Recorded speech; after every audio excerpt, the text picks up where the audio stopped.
bienvenue sur Auntie Dis-moi tout. Ça fait plaisir comme d'habitude de vous revoir ce dimanche soir. Merci de répondre présent à notre invitation. Je vais commencer par la fin en remerciant Johan Prot pour tout ce qu'il fait. Je ne donne pas les détails de ce qu'il fait parce que je ne sais pas exactement ce que Johan fait parce qu'il fait tout, d'accord? Et aussi, je profite de cette occasion pour dire merci à Zoe Luxury Hair pour cette belle chevelure. Je vous ai promis que chaque dimanche, nous partagerons vos réactions, vos témoignages, mais aussi les différents sujets que vous nous envoyez. Il y a une question qui m'a été posée il y a quelques semaines de savoir si c'est toujours possible de se marier vierge ou pas et si on devrait toujours attendre. Je vous laisse répondre à cette question et nous en discuterons le dimanche prochain. Maintenant, le témoignage que nous avons reçu est, comme dirait, heartbreaking. Ça a vraiment brisé mon cœur de le lire. J'ai essayé de faire un résumé. Mais je vais regarder de temps en temps pour pouvoir ne pas perdre le fil de mes idées. Elle a appelé son témoignage « Ma nuit de force nouvelle ». Car elle ne s'est pas présentée et selon ce qu'elle a écrit, on pourra détecter certaines informations. Allons-y. Elle a commencé en disant que la journée avait commencé comme à l'ordinaire. Elle écrivait des examens de fin d'année et pendant les examens, il y a des périodes il y a des périodes off où on leur permet, des blocus je crois, où on leur permet de rester à la maison et d'étudier pour l'examen d'après. Et il y avait son deuxième père à la maison, donc le monsieur, on va l'appeler Papa X, il était à la maison et elle aimait bien la voir autour. Elle aimait bien la voir à la maison parce que voilà, elle le voyait comme étant son deuxième père. Le seul souci, c'est qu'elle avait l'impression que souvent Papa X la regardait ou d'une certaine manière qui lui mettait des fois mal à l'aise. Ok? Elle dit que Papa X, quand il était dans le parage, elle aimait ça parce qu'il était compréhensible, intelligent. Elle avait beaucoup d'admiration pour lui, même si c'est vrai qu'elle aimait son père, mais Papa X était quand même le père imaginaire. C'était le père qu'elle aurait voulu avoir. Il écrivait un livre et il parlait couramment 3 langues. Ce sont les détails qu'elle nous a donnés. Pourtant, un soir, le 8 juin 2018, ils étaient tous, Papa X était venu passer du temps chez eux à la maison, donc on lui avait donné une chambre et tout ce qu'il faut. Ils étaient tous assis au salon et il tenait la main de notre jeune fille. En tenant sa main, elle a senti que le Papa X l'a touché un peu trop fort et elle a eu comme une montée des frissons, hein? Ouais, elle a eu des frissons. Donc du coup, elle a essayé d'enlever sa main, mais en la tenant tellement fort, il commençait à caresser la paume de sa main. Elle n'a pas voulu retirer sa main par force parce que les personnes autour auraient compris qu'il y avait quelque chose qui n'allait pas. Donc ce moment-là a duré 30 minutes, elle dit, mais elle avait l'impression que ça durait une éternité. Et finalement, elle a pu enlever sa main d'entre les griffes de Papa X. Elle s'est dit que bon, c'était rien, que c'était juste son intuition et que son intuition lui jouait des tours ou quelque chose comme ça. Donc à minuit, avant de dormir, elle s'est mise à lire un livre que Papa X lui avait donné et elle était supposée lui faire un compte-rendu le lendemain comme elle le fait d'habitude. Pourtant, elle a entendu la porte de la chambre de Papa X s'ouvrir. Directement, son corps entier frétillait de frayeur et elle ne sait vraiment pas pourquoi. Son corps frétillait de frayeur et les pas de Papa X se dirigeaient vers sa chambre et enfin dépasser sa chambre pour aller dans les toilettes. Il allait dans les toilettes, elle dit que ça n'a pas duré aussi longtemps qu'elle l'espérait et il revenait, mais cette fois il est entré dans sa chambre. En entrant, il lui demandait si elle aimait ce qu'elle était en train de lire. La fille répond que oui en souriant. Sa chambre n'était éclairée que par la lumière de son ordinateur.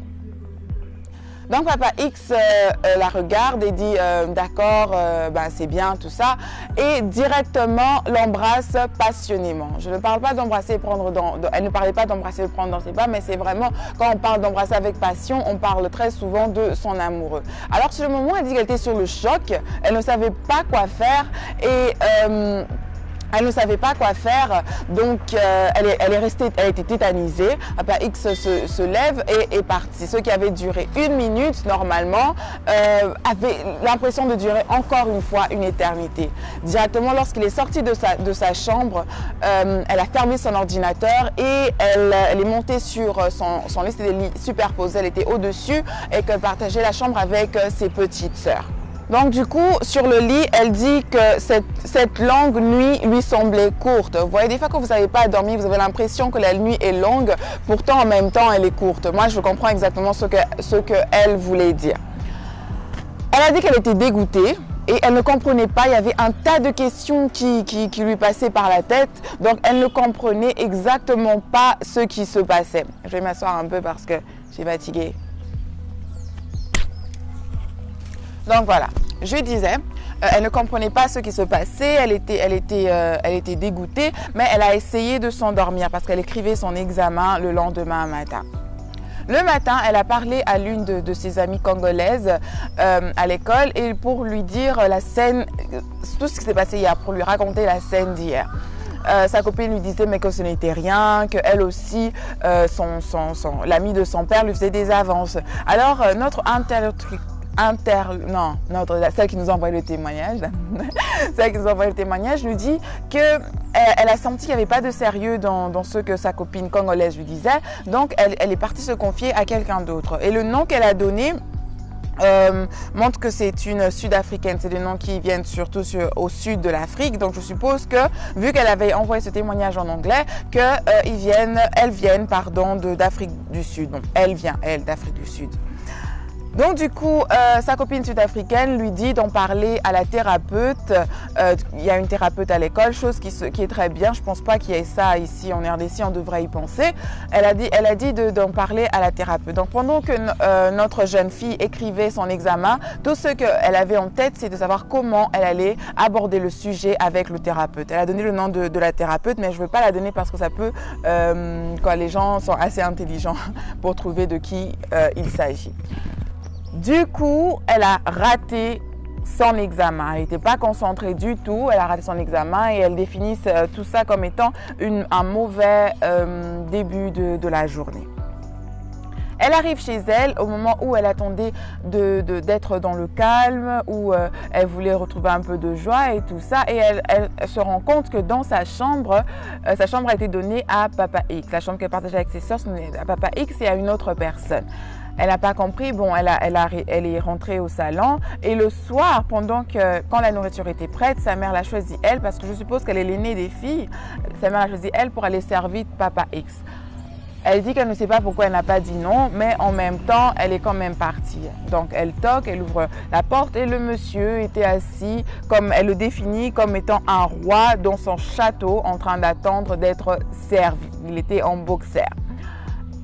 Elle a dit que dans son corps entier frétillait un sentiment de peur, mais elle s'est quand même avancée. Elle dit que le monsieur, l'a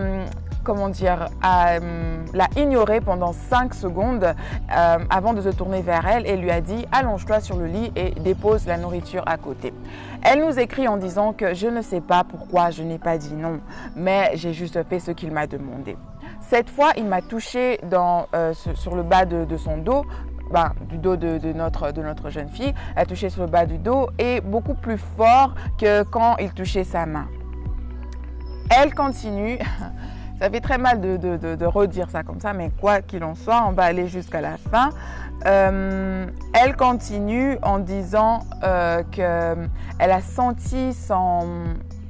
Bon, elle a dit ça avec tellement de pudeur, donc je vais essayer de dire ça aussi en français avec la même forme de pudeur. Elle a senti ses parties masculines entre ses cuisses. Elle dit que ça n'a duré que 5 minutes, mais qu'elle ne sait pas pourquoi elle n'a pas crié, elle ne sait pas ce qui s'est passé. C'est passé tellement vite aussi, mais qu'elle a quand même perdu son bijou de jeune fille. Ce qui veut dire que notre jeune fille était vierge. Donc, elle dit que sa journée, c'était l'horreur, c'était la descente en enfer. Elle dit aussi elle ne sait, vous vous demandez sans doute pourquoi elle n'en a pas parlé à sa famille, elle n'a pas parlé à quelqu'un de proche, à quelqu'un d'autre d'assez proche. C'est parce que dans sa famille, ce genre de sujet où on parle de sexe, où on parle de toucher intime, sont assez tabous dans sa famille. Et ça, c'est des conseils que je donne souvent aux parents. Parlez de tout avec vos enfants, surtout avec vos filles. Il y a beaucoup de choses qui se passent derrière les murs que vous ne savez pas parce qu'elles n'osent justement pas en parler. Vos enfants devraient se sentir libres de vous parler des moindres choses, même si vous avez l'impression qu'elles sont sottes. En leur donnant la possibilité de vous parler, elles pourront vous parler des choses beaucoup plus grandes. Donc, elle dit que dans sa minute d'horreur, quand elle a demandé de se poser sur le lit et a placé la nourriture sur le côté et que cette mauvaise action s'est passée, elle dit que la première réaction humaine est généralement de crier ou d'émettre un sang, mais le monsieur l'a embrassé directement. Donc, il a saisi... Bon, on va pas entrer dans les détails, c'est assez... voilà, vous comprenez que la jeune fille a été violée. Donc, après le viol, ce qui a permis à ce que cela s'arrête, en fait, c'était le fait que ses petites sœurs à elle sortaient de la pièce, d'une autre pièce, je suppose, et cela a mis fin à cette horreur et le monsieur l'a donc laissé partir et elle s'est enfuie. Elle dit que c'est la première partie de son témoignage, donc je suppose qu'elle aura la force et le courage de nous donner la suite de ce qui s'est passé. Compte tenu de ce que nous avons, je pense que le fait qu'elle partage ce témoignage, c'est aussi pour pousser à toutes ces jeunes filles de dénoncer les violeurs, de dénoncer ceux qui leur font le tort. Leur place, c'est derrière les barreaux, s'il vous plaît. Vous n'avez pas à les protéger. Très souvent, les jeunes filles n'arrivent pas à parler. Pourquoi? Parce que la faute leur est donnée. Genre, comment tu étais habillée? Est-ce que tu es sûr que tu n'as pas provoqué?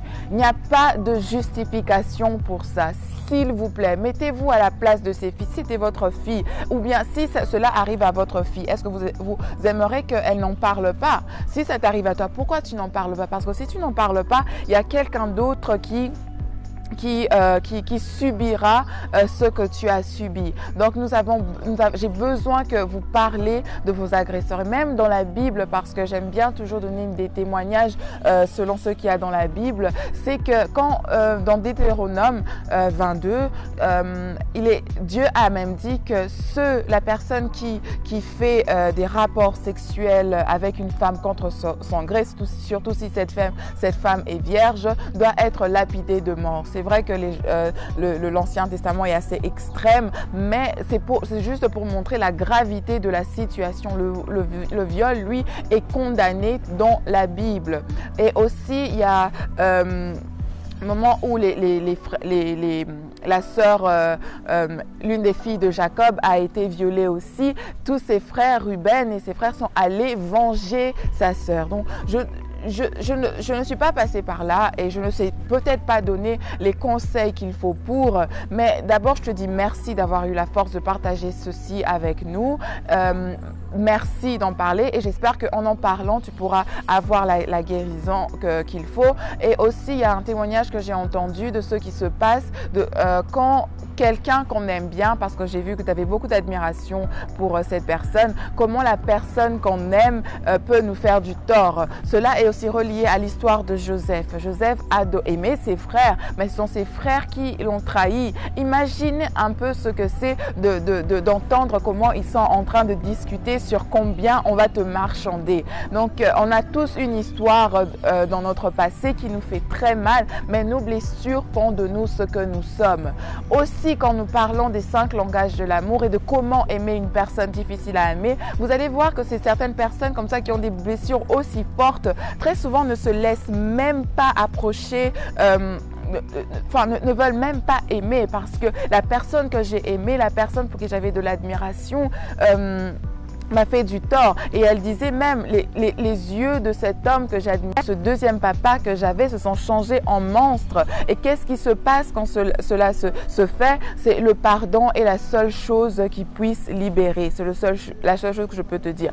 Toi, prie et dis à Dieu, Seigneur, je ne sais pas si if you overcame that, mais si c'est pas le cas, tu viens, tu dis à Dieu, écoute Seigneur, j'arrive pas à le pardonner. Je n'arrive pas à oublier ce qui se passe. Aide-moi, donne-moi le cœur à surmonter cela. Et qu'à travers ce qui s'est passé, que quelque chose de bon en sorte. Et je veux que tu sois un activiste de toutes ces femmes qui ont subi une violence. Ces gens de violence, ils viennent dans tous les sortes. Ça peut être au boulot, ça peut être aussi émotionnel. Mais si tu en parles le plus, tu vas fortifier d'autres femmes de sortir soit d'une relation qui lui font du mal, ainsi de suite. En tout cas, merci à toi. Merci d'avoir partagé ça avec moi. J'ai essayé de faire cette vidéo avec j'ai essayé de garder mon côté positif, hein, et j'espère que tu vas trouver que ton cœur va cicatriser, et j'espère que tu vas toujours faire confiance aux hommes. Je prie que tu puisses rencontrer, si te marier est une de tes aspirations, j'espère que tu vas trouver l'homme qu'il te faut, l'homme qui te rendra heureuse, et que tu vas créer ta famille et que tu seras là pour tes enfants de la manière dont tu aurais voulu que ta famille soit là pour toi. Je t'embrasse très fort et je vous embrasse vous aussi. Je vous dis à très bientôt. On se voit mercredi soir. Merci.